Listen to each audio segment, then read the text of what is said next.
Je laisse la parole à Simon Jamelin. Merci Monsieur le Président, Madame la Vice-Présidente. Sans surprise, je vais forcer le trait ici de mes collègues. Il faut tout un village pour élever un enfant. Cet adage résume assez bien les dernières recommandations des acteurs de l'éducation, puisque nous le savons, il est nécessaire aujourd'hui que toute la communauté éducative soit réunie pour faire réussir un élève. Vous nous demandez aujourd'hui de nous prononcer sur le prochain projet éducatif départemental du collégien, un projet qui nous engage pour les 3 prochaines années. Sur un document si engageant, l'évaluation du dernier projet éducatif est capitale.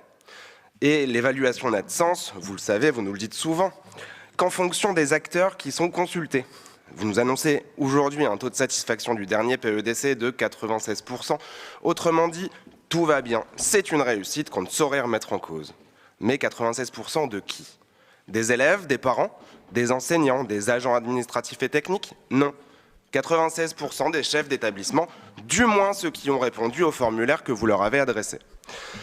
Vous affichez dans ce PEDC une volonté de collaboration entre tous les acteurs éducatifs, mais il ne suffit pas de l'affirmer. Ce projet éducatif a été élaboré sans les premiers bénéficiaires, les élèves, leurs familles, les enseignants. Vous nous avez confié que c'est difficile à organiser, nous en sommes conscients. Nous sommes conscients du coût, du temps et de l'anticipation que cela représente. Mais c'est à ce prix qu'un projet éducatif remplit son rôle. Nous sommes face à un document qui a quelques années de retard, qui accumule des objectifs, élaborés certes en lien avec les objectifs de l'éducation nationale. Nous saluons d'ailleurs, comme mes collègues, l'ajout du 4e volet « S'engager durablement » en cohérence avec les objectifs de l'éducation, mais qui s'apparente plus à un guichet dans lequel on peut venir piocher qu'à un réel projet au bénéfice de nos élèves. Je crois au fond qu'on tient avec cette délibération ce qui nous distingue dans cette institution en matière de construction des politiques publiques.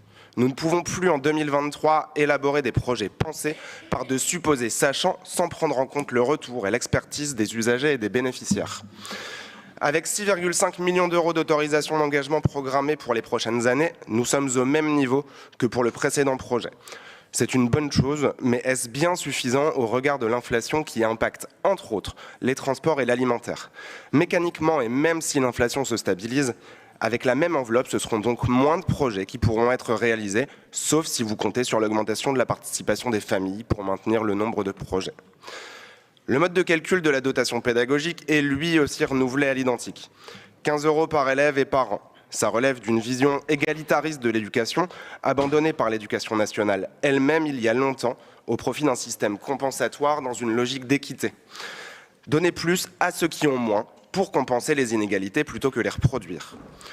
Nous vous avons demandé au dernier conseil quels sont les leviers du département pour lutter contre les inégalités entre nos collèges. Vous nous avez répondu avoir une faible marge de manœuvre et que cela relève plus de l'éducation nationale.